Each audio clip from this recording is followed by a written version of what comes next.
এটা আমাকে জরুরি প্রেস কনফারেন্স করতে হচ্ছে, তার কারণ অনেক সংবাদ মাধ্যম ইতিমধ্যেই দেখাতে শুরু করেছেন বিজেপির এটা কাজ ইলেকশন আসলেই আগে টিভিগুলোকে খাইয়ে দেওয়া, সংবাদ মাধ্যমকে খাইয়ে দেওয়া নিউজটা, তারপরে সেটাকে মানুষের কাছে নিয়ে আসা।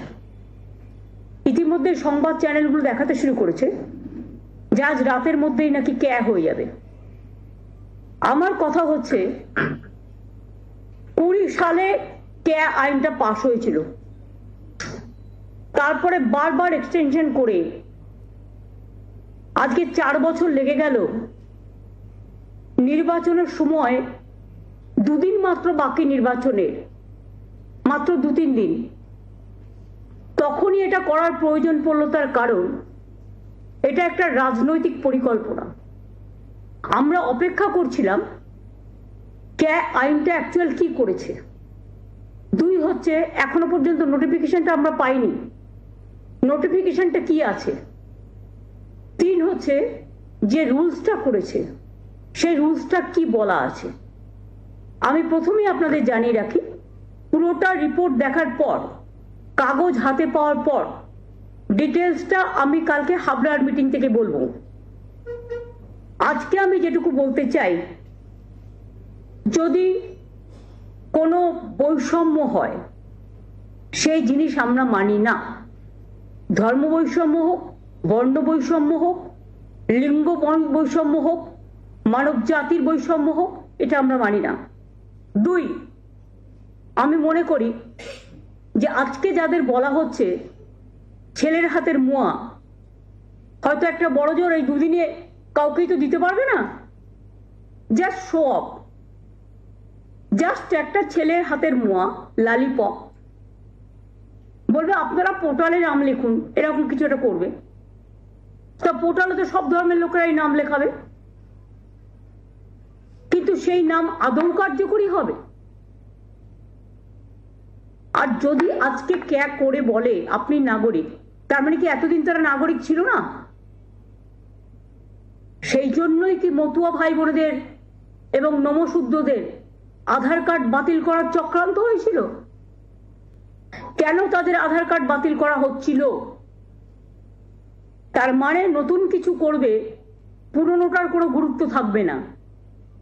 আমাদের থিওরি হচ্ছে, আমরা সবসময় বলি আমরা সবাই নাগরিক।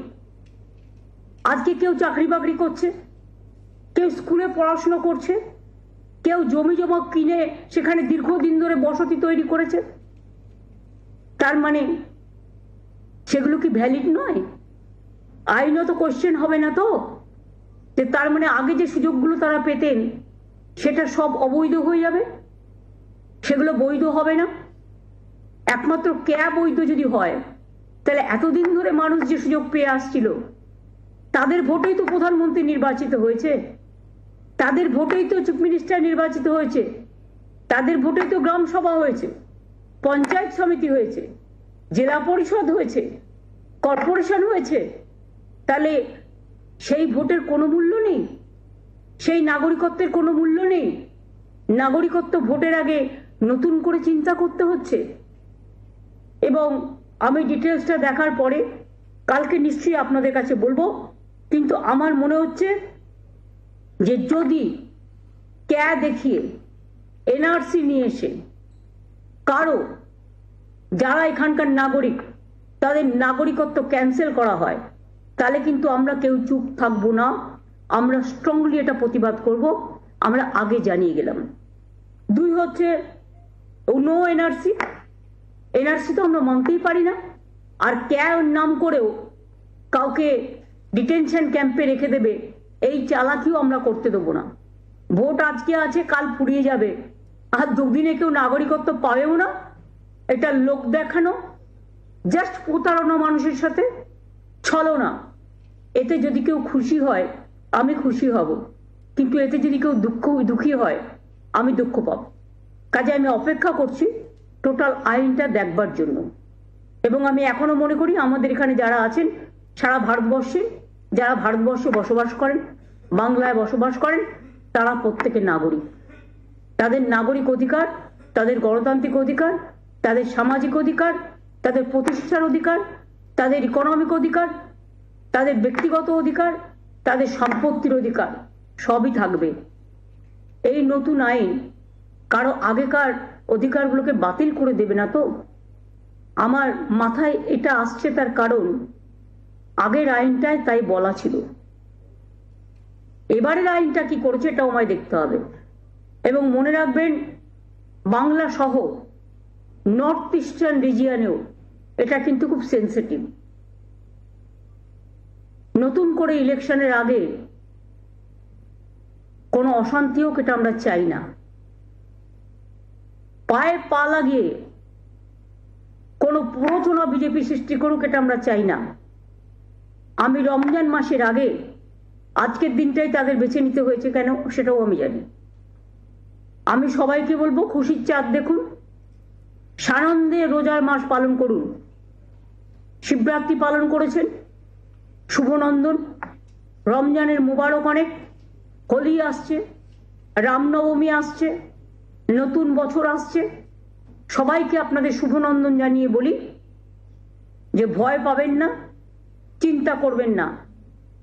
আধার কার্ডও যখন বাতিল করা হচ্ছিল আমরা রুখে দাঁড়িয়েছিলাম, এবং আজও যদি কারো অধিকার কেড়ে নেওয়া হয়, মনে রাখবেন তৃণমূল কংগ্রেস একমাত্র রাজনৈতিক দল সর্বপ্রথম সে আওয়াজ তুলবে, আলোড়ন তুলবে।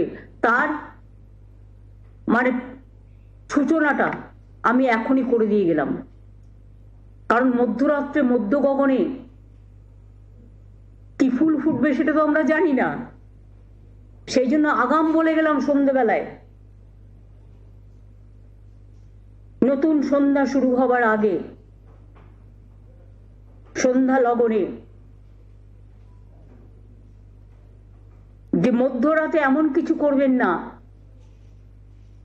এটা ফ্রিডম অ্যাট মিডনাইট নয়, এটা বিজেপির পরিকল্পনা ছলনা। সাহস থাকলে আপনি 6 মাস আগে দিতেন, 4 বছর অপেক্ষা করতে হলো কেন? আর হঠাৎ ইলেকশনের আগে নানা রকম বুলিয়া উড়ে বেড়াচ্ছেন। গ্যাসের দাম 70,000 কোটি টাকা আপনারা ইনকাম করেছেন, গ্যাসের দাম বাড়িয়েছেন তো বাড়িয়েছেন। আজকে নির্বাচন বলে 100 টাকা কমাচ্ছেন, কিন্তু যেটা বাড়িয়েছেন 1000 টাকায় সেটা কিনতেই তো মানুষের পকেটের অর্ধেক রোজগার বেরিয়ে যাচ্ছে। সুতরাং ভাওতা অলওয়েজ ভাওতা, ছলনা অলওয়েজ ছলনা, প্রতারণা অলওয়েজ প্রতারণা। দেশের কিছু ভালো হলে আমরা যেমন খুশি হই, আমরা অভিনন্দন জানাই, দেশের কিছু খারাপ হলে আমরা সেটাকে কিছুতেই সাপোর্ট করতে পারি না। আমি শুনছি প্রধানমন্ত্রী নাকি জাতির উদ্দেশ্যে ভাষণ দেবেন। মিসাইল, লংগেস্ট মিসাইল করেছে ভারত। যদি করে থাকেন আমি বিজ্ঞানিকদের অভিনন্দন জানাই। আমি আগেই মহাকাশচারীদের অভিনন্দন জানিয়ে যাচ্ছি।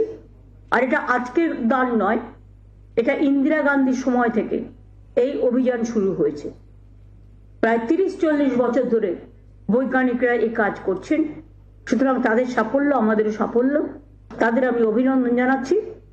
কিন্তু কে নিয়ে কি করবে আমার ডাউট আছে। আমি সবাইকে বলবো, চিন্তা করবেন না, ভয় পাবেন না। কোনো মানুষকে বঞ্চিত হতে আমরা দেব না, এনআরসি করতে দেব না। এনআরসি ক্যাকে নিয়ে ঝুলিয়ে পকেটে একটা কাক মেরে অন্য কাককে ভয় দেখানো, এটা আমরা করতে দেব না। এটা বাংলা, বাংলার সংস্কৃতি সবার জন্য, বাংলা সব মানুষের জন্য, বাংলা সব ভাষার জন্য, বাংলা সর্বধর্ম সমন্বয়।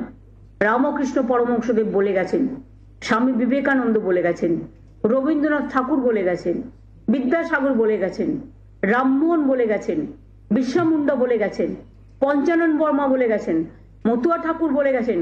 সবাই বলে গেছেন মানুষ মানুষের জন্য। এবং তাই আমাদের বক্তব্য আগাম আপনাদের জানিয়ে রাখলাম। বাদবাকিটা আইনের কাগজ দেখেই বাদবাকিটা আগামীকাল বলবো। যখন মিডিয়াকে খাইয়ে দিয়েছেন আগাম, তখন কাগজটা আগেই ছাড়িয়ে দিতে পারতেন, নাকি দিন থাকতে ছাড়বেন না, আধারে ছাড়বেন? যেমন করে আধার কার্ডগুলো কেটেছিলেন, ওটা ছিল সূচনা, ধরে ফেলেছিলাম। তাই আমি বলবো যে আমি পুরোটা দেখে বাদবাকি কালকে হাবড়া মিটিং থেকে বলবো। কিন্তু বৈষম্য হলে এনআরসি নিয়ে কাউকে বিতাড়িত করবার চেষ্টা করা হলে, মানুষের কোনো অধিকার কেড়ে নেওয়া হলে, যারা এতদিন ধরে যে অধিকারগুলো পাচ্ছে, তৃণমূল কংগ্রেস কিন্তু মুখ বুজে থাকবে না, প্রতিবাদ করবে, এটাই বলে গেলাম। অনেক অনেক ধন্যবাদ আপনাদের সকলকে। বাদ বাকিটা আমি তো কাল হাবড়ায় যাচ্ছি, ওখান থেকে আমি আবার বাগডোগরা যাব, কাজেই পরশুদিন আমি আবার ফিরে আসব, তখন দেখা হবে। আমি আবার বলে যাচ্ছি যে মনে রাখবেন, আমরা সবার জন্য, সব ধর্মের জন্য, আমরা সবাই নাগরিক, এই স্লোগানটা আবার কিন্তু নতুন করে আমাদের সকলের অধিকার, নিজেদের সম্পত্তির অধিকার, বাঁচার অধিকার, শিক্ষার অধিকার, চাকরির অধিকার, মানুষ হিসেবে বাঁচার অধিকার, সেই অধিকার যেন কেউ কেড়ে না নেয়, ভোটের জন্য জাস্ট ছলনা করে, সেদিকে লক্ষ্য রাখতে অনুরোধ করব। আপনারা ওয়াচ করুন। আমাকে অনেক প্রেস মেসেজ পাঠাচ্ছিল আমার ওপিনিয়ন কি জানবার জন্য, তাই বাড়ি যাবার আগে আমি আপনাদের প্রাথমিক প্রতিক্রিয়াটা জানালাম, কিন্তু আইনটা দেখার পরে আমি আমার ফাইনাল प्रतिक्रिया দেখাবো। दीदी एक सवाल था, क्या राज्य में आप इम्प्लीमेंट होने देंगे सीए, क्योंकि इससे पहले भी आपने कहा है कि एनआरसी से मैंने जो बोल दिया, पहले मेरे को रूल्स देखने दीजिए। I am just watching the notification. अभी नोटिफिकेशन नहीं निकाला, रूल्स नहीं निकाला। रूल्स नोटिफिकेशन में अगर हम देखेंगे कि ये डिप्राइव कर रहा है लोगों का अधिकार को, तो हम उसको खिलाफ में लड़ेंगे। हम पहले हमको देखने दीजिए, आई एम वॉचिंग। हम जब रूल्स निकालेंगे, हम उसको स्टडी करके जो बताना है हम कल बताएंगे। लेकिन मैं आज बोल दिया कि ये बीजेपी का इलेक्शन पब्लिसिटी है, नथिंग इज देयर। तो 20 साल में एक कानून पास हुआ था, उसका बाद 4 साल बीत गया, लेकिन अभी चुनाव जब आते हैं एक कुछ गाप गप करते हैं, ये भी एक गाप गप्पो है, लेकिन असली फायदा किसी को नहीं मिलेगा।